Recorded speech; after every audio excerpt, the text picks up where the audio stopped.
Uy, ba't di nyo iningatan? Hindi pa man nangyari sa atin na nasungay yung ating karga. Oh, no! Mahirap siya, Jer, maglakad. Kaya gamutin nyo kaagad. Baka naabot yung kanyang tiyan. Punong-puno ng dugo hanggang sa baba.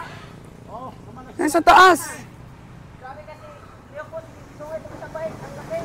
Oh, no! Hala, baldado talaga, Jer, ang ating mga kalabaw. Ay. May problema talaga yan. Kasi napakasakit yan. Dapat may antibiotics. Oh my gosh. Ito nga ang hirap pag hindi talaga ating truck ang kinargahan. Nagkarambula sila sa loob, Jer. Walang nagbantay. Injury yung isa. Tapos yung isang sungay. Ay, nako. Madidisgrasya yung ating mga kalabaw.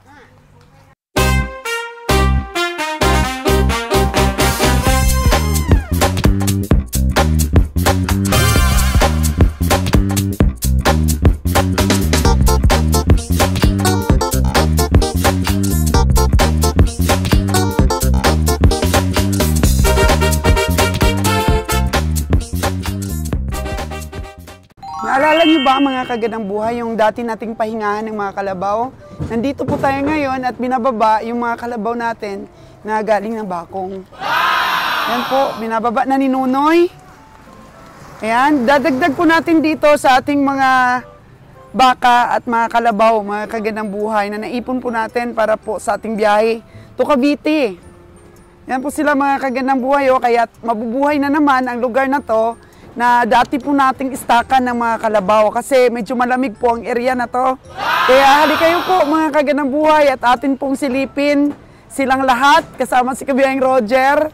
Ayan, nasa 25 piraso na po siguro itong lahat mga kagandang buhay ang ating pong naipong kalabaw at silayan po natin ang kanilang magandang mga pangangatawan. Dala po ni Nunoy Edwin yung ating first honor na kalabaw from Bakong today. Yay! Oh, dagdag sa ating mga koleksyon. Taba, no?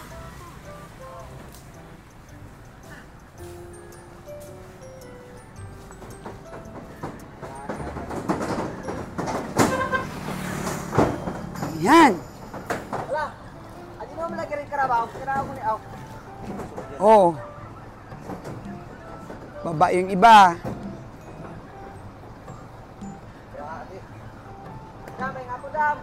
May hapon. Ingatan yung aming mga kalabaw, ha? Na huwag mapilay. Yan, ang ating second honor. Ang ganda, no? Ang taba pala nila pag nakababa na sila.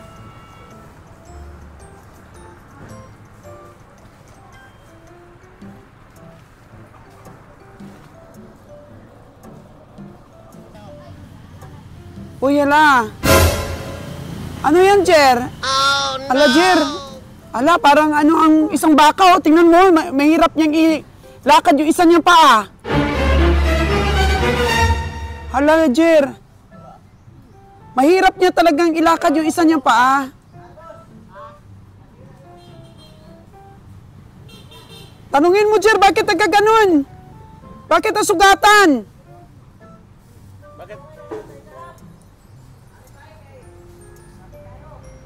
Uy, ba't di nyo iningatan? Hindi pa man nangyari sa atin na nasungay yung ating karga. Oh, no! Mahirap siya, Jer, maglakad. Kaya gamutin nyo kaagad. Baka naabot yung kanyang tiyan. Punong-puno ng dugo hanggang sa baba. Hanggang sa taas. Oh, hala. Baldado talaga, Jer, ang ating mga kalabaw. Ay. May problema talaga yan. Kasi napakasakit yan. Dapat may antibiotics. Oh, no. Oh my gosh. Ito nga ang hirap pag hindi talaga ating truck ang kinargahan. Nagkarambula sila sa loob, Jer. Walang nagbantay. Injury yung isa. Tapos yung isang sungay. Ay, nako. Madidisgrasya yung ating mga kalabaw. Hindi maganda ito, Jer. Hindi nila nabantayan. Responsibilidad nila. Kasi mga kagandang buhay, Pinakarga lamang po natin at nagbabayad po tayo ng 600 pesos per head. Pero ang nangyari po ito, injury po ang ating kalabaw. Oh no! Oh, tapos mahirap. Mahirap yung paglakad ng isa, di ba? Delikado yan. May samad siya mga kagandang buhay, oh. Nagsungayan sila. So, ibig sabihin, may ano talaga, sugat talaga malalim yung isa. Ay, disgrasya ito, Jer. Kailangan dito lang ito ipakatay. Hindi na ito pwedeng ibiyahin natin. Oh, no!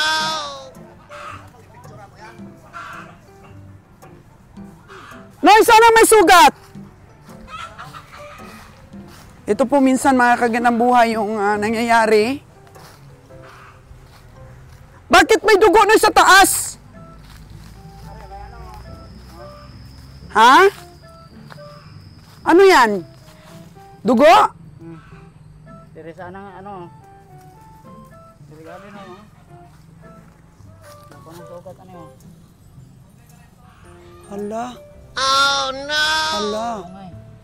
Ano ko? Abaw, Noy. Oh. Nabaw mo lang? Okay. Nabaw mo lang, no? Pero nahirapan siya maglakad.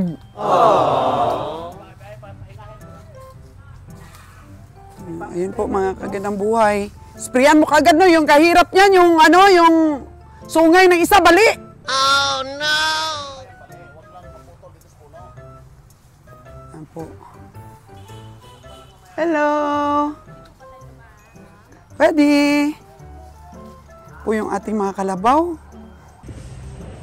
Memorize mo ba yung mga presyo ng kalabaw mo? 5.7. Ito pala yung na ano, na injury. 5.7 pala to. Mukhang may balda talaga, Jer. Mahirap talaga niyang ilakad yung paa. Ito, magkano ito? Gawin na yan. Pag ganyan ang itsura. Gawin ito. Ito, gawin na rin, oh. Yan. Yan, may balda rin, oh. Hala? Noy, tingnan mo ito, Noy. Ay, ano nangyari, Jer? May hubag. Nagsungayay talaga sila lahat. Daan to, Nay. Daan na. Inisprihan ako dito ni. Gikaon na gano'n, Nay. Gikaon na linta. Hindi na gawin na, no? Kaya ano siguro na kanalon? So ano yan, Noy? Baka may laman doon sa loob? Yan, baka may laman sa loob. Kagat linta. O pero wala namang laman sa loob. Ano yan? Bago na eh. Then,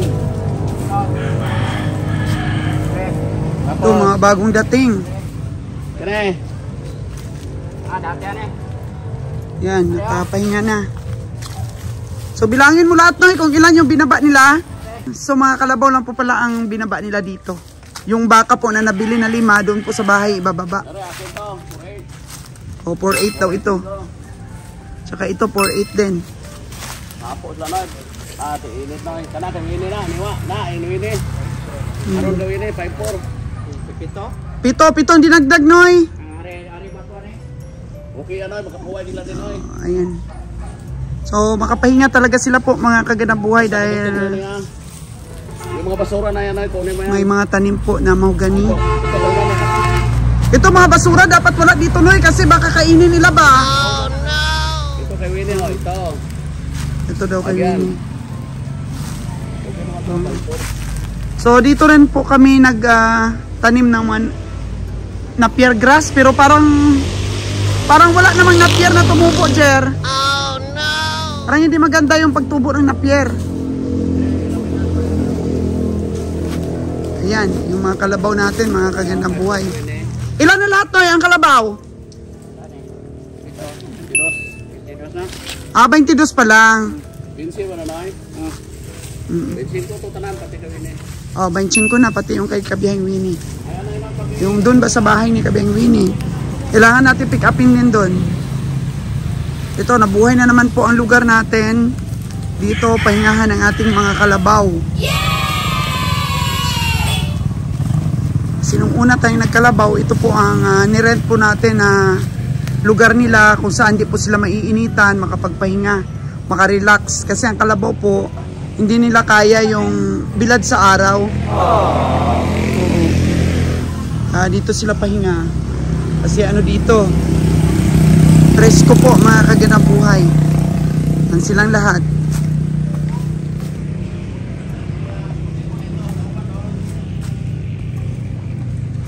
Yung mga basura po, linisin natin. Tanggalin po natin dito yung mga basura.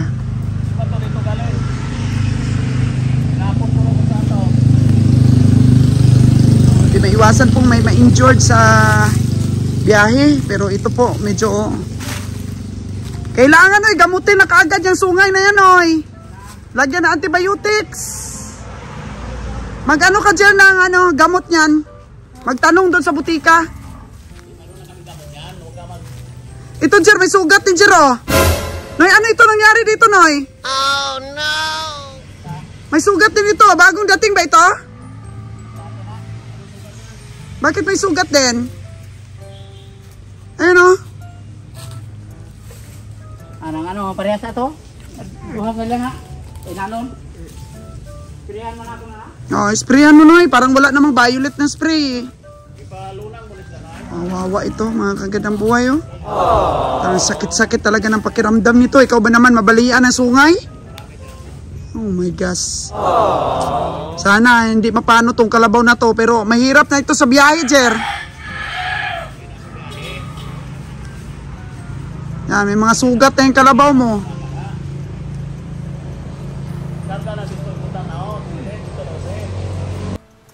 Nakaka-nervyos po talaga mga kagandang buhay kung may injury yung ating mga kalabaw. Kasi syempre, malaki kasi po ang puhunan sa bawat isa nating kalabaw.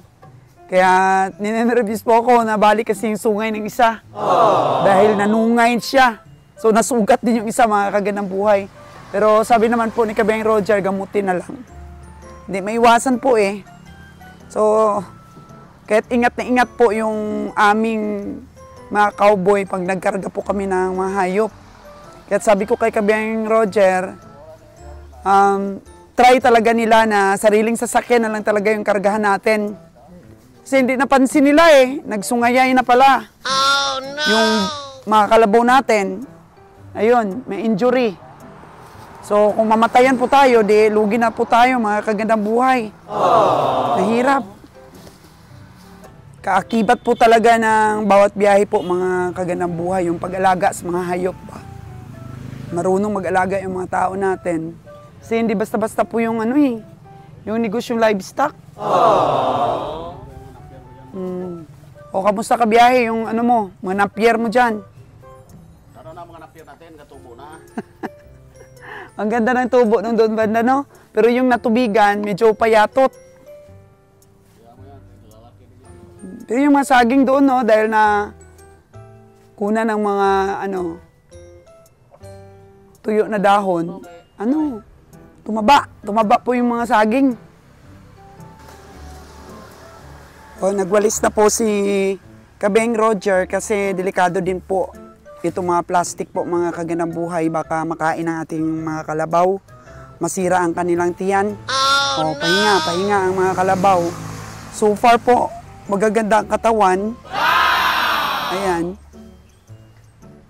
Okay naman po yung sizes. Ganda naman ang sizes ng mga kalabaw natin. Ayan. Kasi kung sobrang laki naman, maraming sibo, tsaka kunti lang po yung mga karga natin sa ating truck. Malulugi po tayo sa number of heads po. Kailangan po kasi maka 50 po tayo So ayan, mga dahon lamang po yan. Bawasan lang po ni Kabeng Roger yung mga dahon po na susunugin.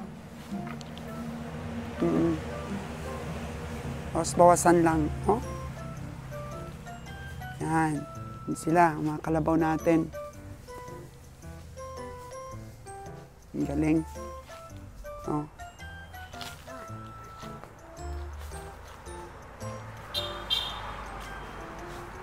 Sabi po ni Kabeng Roger kanina, ito pong baka na nabili niya ng 58,000. 58,000 po ang bili nito. Bilinad niya dati daw dito sa Bakong is mga 65 na. Kaya naka-adjust po siya ng presyo. Pero sa kasamaang palad po, Sana wag mag-lose weight. Makayanan niya po yung sakit dahil ang kanya pong sungay ay na-injured. So, kamusta ka na ngayon? Mamaya, gamutin ka ha. Kawawa naman. Ba't kasi nanunungay ka? Nanunuwag ka? Oh. Nanunuwag eh. Ang laki ng sugat sa tiyan ng isa. Nahingal siya ng hingal oh. So, gamutin po natin. Pinakuha na ni Kabiyang Roger doon yung gamot. Sana makapagtanong tayo kung ano ba ang mabisang gamot nito. Siyempre sumasakit po to eh. Ikaw ba naman, mabalian ka? Kung sa tao yan, nabalian ang buto. O sa kanya, sungay oh. Ang ano pa naman oh. Sungay niya, siguro grabe ang sungayay nila sa truck. Oh no! Kasi nabali talaga yung ano niya, sungay. Tapos yung isa naman, buti, chinek ni Nunoy, hindi naman daw masyado malalim yung sugat. Oh. Yan. Oh, bali talaga.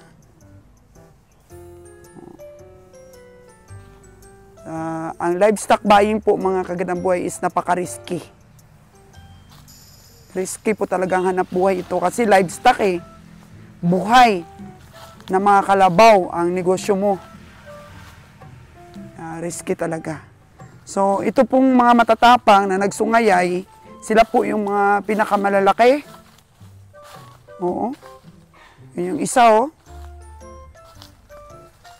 So, malalaman mo talagang may injury siya dahil nga yung paa niya, hindi niya halos mailakad ng sakto kanina. Tingnan po natin ito.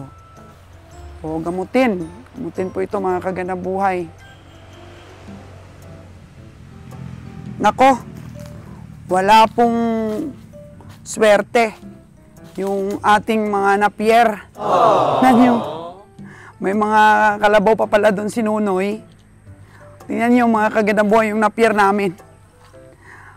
Walang kwenta. Oh. Ano ba yan? Hindi man tumubo mga kagandang buhay yung napier natin. Uy. Nanyo. Nagre-rent pa naman tayo dito sa lugar na to, hindi na nabigyan ng oras ni Roger. Ang mga napier po natin. Walang kwenta. Yung klaseng napier ito. Tanim pa kami ng tanim nung nakaraan ni Cass. Ito, may kalabaw pa doon na tinugway si Nunoy. Oh. Kumusta ba yung tinanim natin nung nakaraan ba na nag-vlogs tayo? Uy, ang pangit. Ang pangit po mga kagandang buhay. Pararo na lang natin to ulit. Pataniman natin ulit. Ang pangit. Yan o, may kumukuha pala dito. O kahit yung matinanim natin doon, ang pangit. Yay. Disappointed po ako. Agoy. Anong klaseng mga napier? Itong napier ninyo, Noy? Agoy. Ibang klaseng napier itong tinanim nila po. Nakaka-disappoint naman, Noy. Patay! Kasi daw nung umulan, bumaha daw dito. Ayaw pala ng napier ang baha. O, ito yung ating ibang mga kalabaw. O. Tsaka may baka din pala tayo dito. Yan. Alive na alive po yung natugway ni Nunoy dito. Oh. Wow! Yun. Ay, nakakadismaya naman. Disappointed naman ako dito sa tanim yung napier, Noy. Walang kwenta. Oh, no! Hindi naalagaan, namatay. Binaha daw ng tubig. Nung umulan ng umulan. Oh. Ano ba yan? Wala. Di tayo babawi dito sa nirent natin, Noy. Oh. Ito po, si Nunoy yung inaasahan natin dito sa pag-alaga. So, ayun, meron pa tayong isa dun, no? Yun, no? Gusto nila, Noy, no? Yung dito sila. Oh, kinakain na nila yung mga napier na walang kwenta. Oh, ang payat-payat. Mang klaseng napier ito. So, ang ganda talaga ng lugar na to, mga kagandang buhay para sa ating mga kalabaw. Nakaka-relax sila, hindi sila naiinitan. Yan. Kung gusto ng kalabaw yung malamig na lugar, lalo na kung meron silang paliguan. Meron yung paliguan doon, malaki. Doon banda. Makapaligo pa ba sila? Para meron silang turugban. Pahinga talaga sila. Sana naman po yung dalawa nating na-injured. Okay. Sana okay sila. So, kailangan gamutin mo. Oo. Tapos di pa nakakain. Noy! O, pakainin natin. Noy! Doon sa putol na niyo ko. Kainin natin sila, mga kagandang buhay. Doon sa putol. Para manubalik yung lakas nila.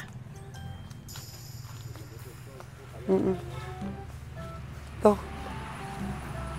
So, may iwan ng iba? Munti lang siguro maiwan. Yung mga may injury na yan, iwanan yan para magamot ba? Gahi agad yan. Gahi agad?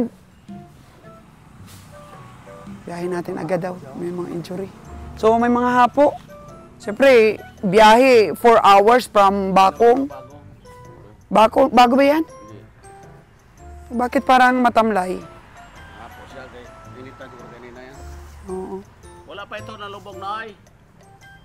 Hindi mo na magpalubgan ng bagong abot ha, pito.